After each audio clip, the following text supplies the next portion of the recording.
Selamat pagi, Bu. Pagi. Perkenalkan, saya perawat Mevani yang bertugas pada pagi hari ini dari jam 7 sampai jam 2 siang nanti.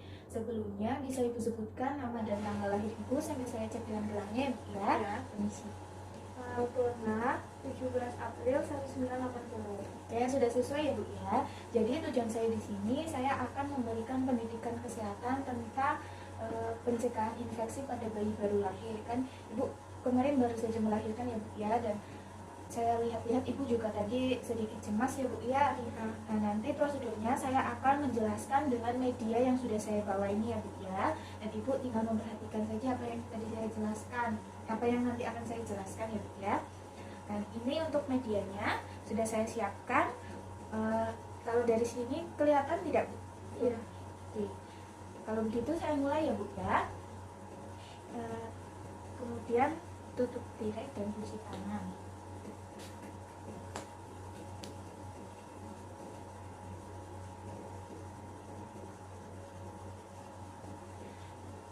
Ini Ibu sebelumnya sudah tahu belum bagaimana cara pencegahan infeksi pada bayi baru lahir? Belum. Oke, saya jelaskan ya, Bu, ya. Nah, itu yang pertama ada penyebab infeksi pada bayi baru lahir. Yang pertama ada terkena paparan dari bakteri, virus, dan jamur. Yang kedua karena daya tahan tubuhnya itu menurun. Yang ketiga terpapar kuman, dan yang keempat itu faktor gizi, bisa karena gizi buruk ya, Bu, ya. Nah, untuk jenis-jenis penyakit infeksi pada bayi baru lahir itu, yang pertama ada infeksi Escherichia coli atau E. coli. Biasanya itu dapat menyebabkan infeksi saluran kemih, sepsis, meningitis, dan pneumonia. Jadi ketika ada orang yang terinfeksi E. coli itu dalam tubuhnya dan sedang mengandung itu saat bayi lahir, dapat terkena virus E. coli ya, Bu, ya.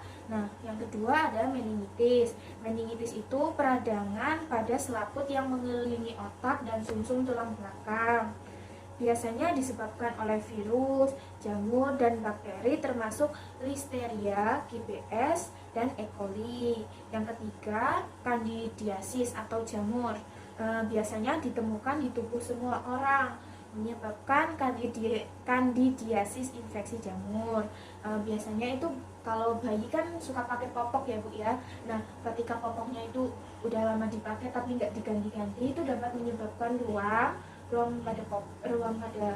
merah. Nah, itu bisa menyebabkan jamur. Kemudian bayi juga dapat terkena sariawan pada mulut dan tenggorokan. Yang keempat ada hiperbilirubin. Itu biasanya karena ada infeksi pada organ hati sehingga menyebabkan bilirubinnya itu menumpuk di dalam darah bayi dan menyebabkan kulit dan mata bayi itu jadi kuning. Yang kelima, infeksi telinga. Biasanya infeksi telinga itu mudah terjadi pada anak karena anak itu mempunyai bentuk tuba eustachius lebih pendek, lebih lebar, dan lebih horizontal daripada orang dewasa. Nah, itu menyebabkan terbentuknya cairan dari tenggorokan dan telinga yang mengandung bakteri. Yang keenam itu ada polio, penyakit infeksi virus yang menyerang sistem saraf dan sangat menular. Polio dengan tingkatan yang sudah parah bisa menyebabkan kesulitan bernafas, kelumpuhan, bahkan kematian. Kemudian tanda dan gejala infeksi pada bayi baru lahir itu ada 5. Yang pertama itu nyeri, yang kedua rasa panas, yang ketiga pembengkakan, yang keempat itu kemerahan, dan yang kelima perubahan fungsi tubuh. Cara penularan infeksi pada bayi baru lahir itu ada 4, Bu.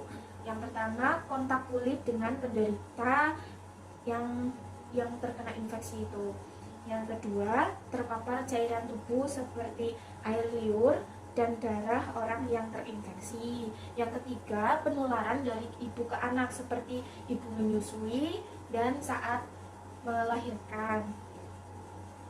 Yang keempat, makanan yang terkontaminasi itu bisa menyebabkan diare dan keracunan makanan. Kemudian cara pencegahan infeksi pada bayi baru lahir itu yang pertama higien dan kebersihan yang baik selama proses persalinan. Yang kedua, memerlukan perhatian khusus pada perawatan tali pusat supaya tidak ada infeksi. Yang ketiga, perawatan mata, kemudian memberikan ASI secara eksklusif. Yang kelima, prosedur cuci tangan yang ketat sebelum dan setelah kontak dengan bayi. Yang keenam, sterilitas yang ketat untuk semua prosedur. Yang ketujuh, tindakan menyuntik yang steril.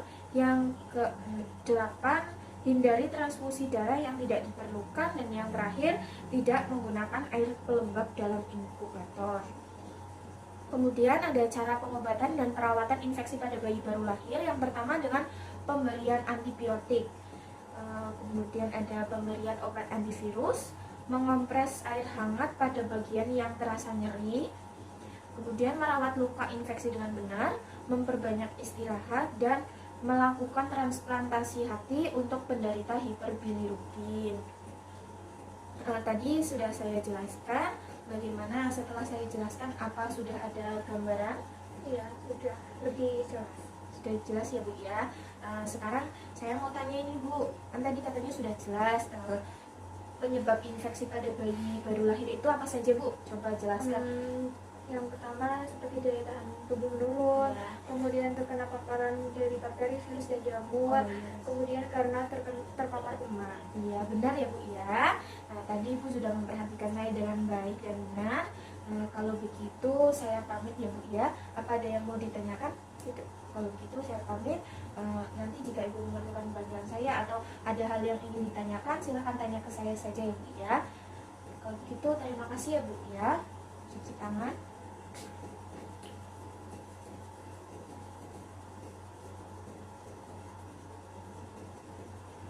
Terima kasih Bu. Baik.